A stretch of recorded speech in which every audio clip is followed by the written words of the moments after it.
എന്താണ് എൻ്റെ പ്രാർത്ഥനയ്ക്ക് ഉത്തരം തരാത്തത്? എന്താണ് കർത്താവിന്റെ പ്രാർത്ഥനയ്ക്ക് ഉത്തരം തരാത്തത്? എന്താണ് എൻ്റെ വീട്ടിലെ കണ്ണീര് മാറാത്തത്? തിരിച്ചു ചോദിക്കട്ടെ, പാപാവസ്ഥയിലാണോ? പാപാവസ്ഥയിലാണോ? നീയോ നിന്റെ കുടുംബത്തിൽ ആരെങ്കിലുമോ പാപാവസ്ഥയിലാണോ? അപ്പൊ ചോദിക്കും, അച്ഛോ അതെന്തൊരു നീതിയാണ്, എന്റെ കുടുംബത്തിൽ ആരെങ്കിലും പാപാവസ്ഥയിലായാൽ ഈ അനുഗ്രഹം ഇങ്ങോട്ട് എത്താതെ വരുമോ? വരും. കുടുംബത്തിൽ ആരെങ്കിലും എന്താ കാര്യം?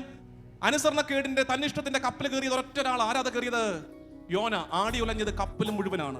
കുടുംബ കപ്പലിൽ ഒരാളുണ്ടായാൽ മതി എന്നേ. അനുസരണക്കേടിന്റെ പാപ ഇഷ്ടത്തിന്റെ ഒരാളുണ്ടായാൽ മതി, അനുഗ്രഹം ഇങ്ങോട്ട് എത്താതെ പോകും. ആഹ്വാനം ചെയ്യുന്നത്, എന്റെ ജനമേ, നമ്മൾ കണ്ണീരോടെ ദൈവസന്നിധി ഒരുമിച്ച് കൂടുമ്പോൾ ആദ്യം സംഭവിക്കേണ്ടത്, കുടുംബം ഒരുമിച്ച് ദൈവസന്നിധിയിൽ അനുതാപത്തിന്റെ കണ്ണീരൊഴുക്കണം.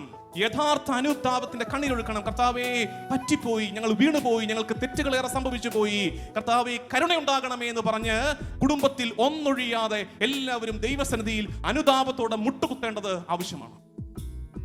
ആ അനുതാപം അനുഗ്രഹത്തിന് കാരണമാകും.